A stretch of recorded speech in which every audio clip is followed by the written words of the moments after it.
Vaatan, et turistid ja külalised käivad siin fotoaparaatidega ringi, sina nii kaasaegseks ei ole muutunud, sina usaldad nii-öelda oma silma, oma kätt. Sul on üks teos on valmis, kuidas sa seda nimetaksid? No ta ei ole veel päris valmis. See ongi minu meelest üks põhiline Lappi selline loogilisus. Nii? Siin on kõik elemendid, mida me Lapimaal looduses näeme. Päike, mäed ja puu. See on lumi, see valge osa ja ühe asja ma teen veel. Joonistan siia alla põhjapõdra. Põhjapõdra? Rohelise? Ja. Ja. Ega põhjapõder ei pea olema pruun. Põhjapõder võib olla fantaasiarikkal inimesel ka roheline, eks on ju? Ma arvan küll. Mis kohta sa praegu? Vaata kui ilus. Nii. Vaata kui ilus. Näed. Alev, kas ma tohiksin paluda, et sa joonistaksid siia paberi peale veel ühe päris laplase? Päris Lapi perekonna laps, ema, isa laps. Mis värvi sa oled? Nii, kuidas sinu silmad näevad? No ma võtan must, see on kontrasti värv. Lume taustal. Lapi isa, Lapi ema ja Lapi laps. Nii. Teeme siis nii, et... Teed, nad on saunas. Jaa.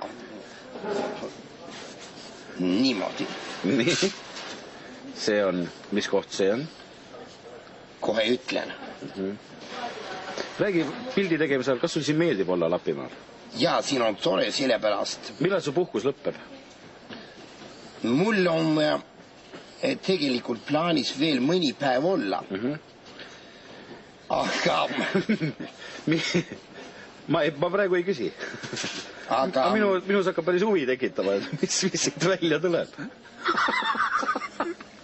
Ja, nüüd ma saan aru. Mis nad istuvad? Kus nad istuvad? Lava peal. Lava peal, saunalava.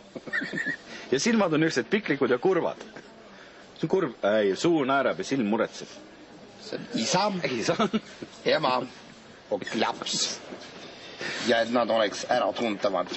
Tõeline, et oleks see. See on siis nad saunalaval istuvad siin. Nii.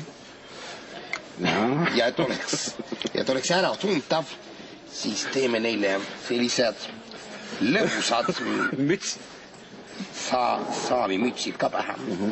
Et siis on hästi... See on meeleolukas pilt. Terve, kõik mütsid on peas, mis majas liitus. Ütleme et kõik mütsid, mis on majas aastate jooksul kokku saadud, on pandud, selle pildi jaoks on pandud